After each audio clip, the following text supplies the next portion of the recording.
Labour's migration crisis has erupted into chaos, leaving Keir Starmer in the crosshairs as Britain teeters on the edge of a population explosion. Advisers and critics alike are sounding the alarm. 9 million people could be added to Britain's population over the next 25 years if action isn't taken immediately. With net migration figures still sky-high at 728,000, the warnings couldn't be clearer. Labour's strategy to slash migration numbers is already failing. Critics are accusing Starmer of complacency, vague promises, and an unwillingness to deliver concrete action as tensions explode across the country. And just as Labour faces mounting scrutiny over migration, a shocking betrayal has rocked the party to its core. Labour's Pensions Minister Kendall has stunned campaigners by rejecting compensation for the WASPy women, despite once championing their cause. After years of pledges and promises, the decision has left millions of women feeling utterly betrayed. Meanwhile, Nigel Farage has been thrust into yet another storm after his milkshake attacker received a mere suspended sentence. Farage is furious, slamming the courts for what he calls two-tier justice, while his supporters rally to his side. With Labour crumbling under scandal and Farage's claims stirring even more outrage, Britain's political landscape has never looked more volatile. Now let's get into the explosive details because this story is about to take a shocking turn.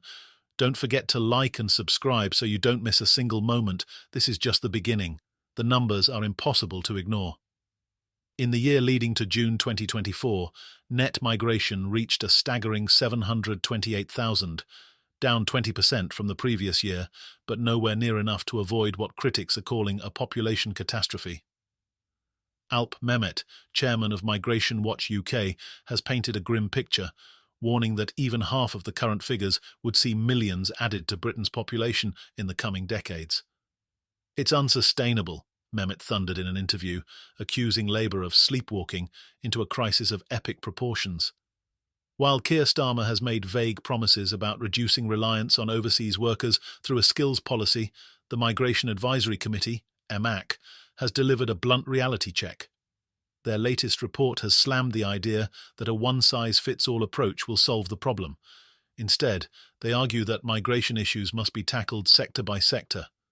The care industry is at the centre of the crisis, with its overwhelming reliance on foreign workers still substantial, according to the MAC. Despite the influx of migrants, the health and care sectors are buckling under pressure, desperately needing more domestic recruits and funding to fill the gaps. Starmer's critics are sharpening their knives. Nigel Farage has accused Labour of offering nothing but empty promises while the population swells and public services strain under the pressure. His Reform UK party has seized on Starmer's so-called milestones as proof that Labour lacks a serious plan. Farage didn't hold back, declaring that Labour's refusal to set targets guarantees economic failure.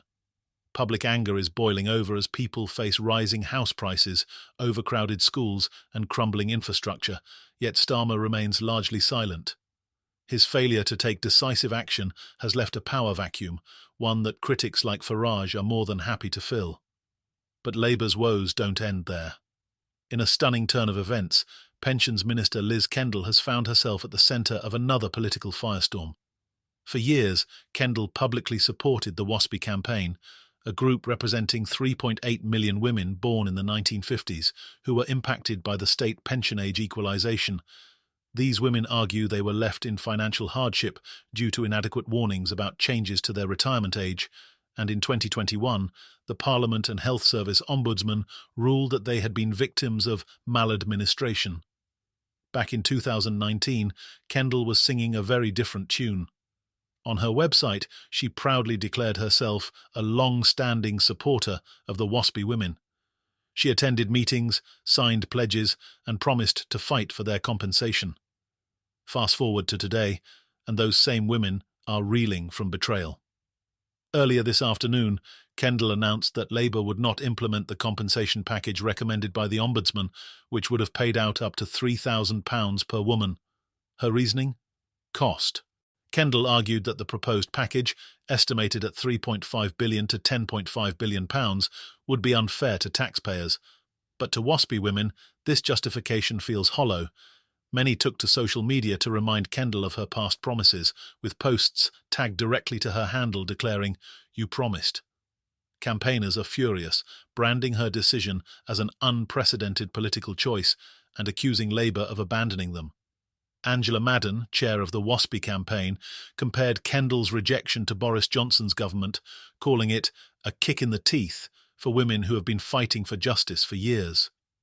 Labour's handling of the WASPI crisis has sparked outrage not only among campaigners, but also among MPs. Former Labour MP Rosie Duffield slammed her own party for failing to deliver on their promises, calling it shameful and admitting she felt both angry and ashamed. With such deep fractures appearing within Labour's base, the betrayal could have long-term consequences for Starmer's leadership. The WASPI scandal has become a lightning rod for criticism, exposing what many see as Labour's hypocrisy and failure to stand by their principles. And as Labour tries to contain the fallout, Nigel Farage has once again found himself making headlines. During a campaign stop in Clacton earlier this month, Farage was doused with a milkshake by Victoria Thomas Bowen, an OnlyFans model. This wasn't just another quirky campaign mishap, it quickly became a symbol of what Farage and his supporters are calling two-tier justice. Bowen received a 13-week suspended sentence, and Farage's outrage was swift and blistering. Taking to social media, he declared the verdict proof that Britain's justice system has a dangerous double standard. "We now live in a country where you can assault a member of parliament and not go to prison," he fumed, his words igniting a furious debate. On GB News, commentator Claire Muldoon backed Farage, dismissing accusations that his claims of two-tier justice are a conspiracy theory. "Why shouldn't he say that?" she asked, pointing to growing concerns about MP safety in an increasingly volatile political climate. Host Eamon Holmes went further, suggesting that had Bowen grown up on a council estate, her punishment would have been far harsher. "She hasn't got the maximum sentence," Holmes argued, adding fuel to the fire. Not everyone agrees. Fellow commentator Andy Williams pointed out that Bowen pled guilty and now has a criminal record that will follow her for life. To him, this proves that Bowen has been punished, even if her actions were pretty stupid. But for Farage and his supporters, this isn't enough. The attack and its aftermath have become part of a wider narrative about justice, fairness, and safety in Britain. Taken together, these stories paint a damning picture of Labour's struggles, public frustration, and political chaos. Keir Starmer's failure to take decisive action on migration is being labelled a ticking time bomb. Liz Kendall's betrayal of the WASPI women has shattered trust in Labour's promises, exposing cracks within their voter base. And Nigel Farage's fury over his milkshake attack has sparked a national debate about justice and double standards. Labour's complacency, critics argue, is setting Britain up for disaster. Whether it's the looming population explosion, the abandonment of vulnerable pensioners, or questions about fairness in the courts, one thing is clear: the scandals are piling up, and Labour's ability to weather the storm is looking increasingly doubtful. As public anger rises and trust crumbles, these bombshells could reshape the political landscape in ways no one saw coming. Labour is on the ropes, scandals are swirling, and the fallout from these explosive revelations is only just beginning. Stay tuned. This story is far from over. If you think this is bad, trust me, you haven't seen anything yet. The chaos has only just begun.